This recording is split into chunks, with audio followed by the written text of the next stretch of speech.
তারেক রহমান কেন বারবার টার্গেট? ইতিহাস, নেতৃত্ব ও ষড়যন্ত্রের গল্প। 2007 সালের জরুরি অবস্থার সময় এক সাংবাদিক ও রাজনীতি বিশ্লেষক লিখেছিলেন একটি নিবন্ধ, তারেক রহমান কেন ওদের টার্গেট। প্রায় 2 দশক পর একই প্রশ্ন আবারও প্রাসঙ্গিক, কারণ আজও তাকে ঘিরে চলছে সংঘবদ্ধ অপপ্রচার ও রাজনৈতিক চরিত্র হননের চেষ্টা। 111 সরকারের সময় রাষ্ট্রের নিয়ন্ত্রণ নেয় একটি আধা সামরিক প্রশাসন। তখন সংবাদপত্র ও টেলিভিশন চ্যানেলগুলোতে তারেক রহমানের বিরুদ্ধে তীব্র প্রচারণা শুরু হয়। মানুষ বুঝতে পারল ভয়, সেন্সরশিপ আর দমন পীড়নের ভয়ে মুখ খুলতে পারেনি কেউ। লেখক নিজে সেই সময় তারেক রহমানকে কাছ থেকে দেখেছেন। প্রচারিত অনেক গল্প যে উদ্দেশ্যমূলক তা বুঝে তিনি কলম ধরেন। 2007 সালের 19 ফেব্রুয়ারি তার সেই নিবন্ধে তিনি লেখেন, বাংলাদেশের ইতিহাসে দেখা যায় যে নেতারা স্বাধীনতা, সার্বভৌমত্ব ও গণতন্ত্রের পক্ষে আপোষহীন থাকেন তারাই অপশক্তির টার্গেট হন। তারেক রহমানও সেই ধারারই একজন। আজও সেই ধারাবাহিকতা অব্যাহত। তারেক রহমানের রাজনৈতিক বিচক্ষণতা, সময়োপযোগী সিদ্ধান্ত ও দূরদর্শিতায় জনগণের আস্থা তৈরি হয়েছে। এ কারণে তাকে রাজনৈতিক প্রতিপক্ষ ভয় পায়। বিএনপি নেতাদের মধ্যে একটি মহল রাজনৈতিকভাবে তাকে মোকাবিলা করতে ব্যর্থ হয়ে এখন ষড়যন্ত্রে মেতে উঠেছে। তাকে জনবিচ্ছিন্ন ও বিতর্কিত করার অপপ্রচারে সক্রিয় রয়েছে অগণতান্ত্রিক শক্তি।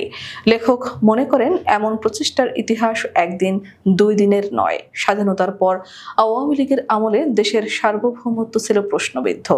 বিগ ব্রাদার সুলভ আচরণ করত এক প্রতিবেশী দেশ। জাতীয়তাবাদী নেতারা, যারা গণতন্ত্র ও সার্বভৌমত্বের পক্ষে অটল, ইতিহাসের ধারায় বারবার তাদের টার্গেট করা হয়, জিয়াউর রহমান বা খালেদা জিয়ার মতো। এখন সেই ধারাবাহিকতায় তারেক রহমানকে ঘিরেও চলছে ষড়যন্ত্র।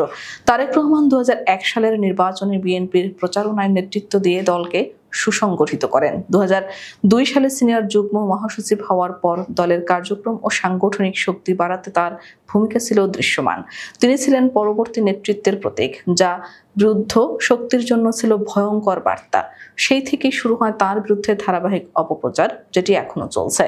সমালোচনার ঊর্ধ্বে কেউ নয়। লেখক নিজেও একজন স্বাধীন সাংবাদিক হিসেবে তারেক রহমানের কিছু বক্তব্য বা সিদ্ধান্তের সমালোচনা করেছেন, কিন্তু সাম্প্রতিক সময় তার বিরুদ্ধে রাজপথে কদর্য ভাষায় যেসব স্লোগান দেওয়া হয়েছে তা শুধু রাজনীতিকে কলুষিতই করে না, দেশের রাজনৈতিক সংস্কৃতিকেই প্রশ্নবিদ্ধ করে।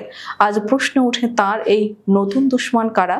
লেখক মনে করেন, তারা শুধু নির্বাচনের প্রতিপক্ষ নয়, বরং তারা হলো সেই শক্তি যারা দেশের স্বাধীনতা, ইতিহাস ও মূল্যবোধ পুনর্লিখন করতে চায়। 2024 সালের গণ আন্দোলনের পর যে চেষ্টাগুলো দেখা যাচ্ছে রাষ্ট্রের নাম, জাতীয় সঙ্গীত বা ইতিহাস পরিবর্তনের, তা প্রতিহত করতে যিনি সামনে দাঁড়াতে পারেন তিনি হলেন তারেক রহমান। এ কারণেই তিনি টার্গেট। 2002 সালে চীন সফরে চীনের তৎকালীন প্রেসিডেন্ট ঝাও জিয়াং তাকে বলেছিলেন, তোমার হাতে 2টি পতাকা, একটি তোমার বাবার, একটি তোমার মায়ের। এ দুটোকে সমুন্নত রাখার চেষ্টা করবে। আজ তার হাতে আরেকটি গুরুত্বপূর্ণ দায়িত্ব, জাতীয়তাবাদের পতাকা। এই পতাকাই হবে ভবিষ্যতের বাংলাদেশ রক্ষার প্রতীক।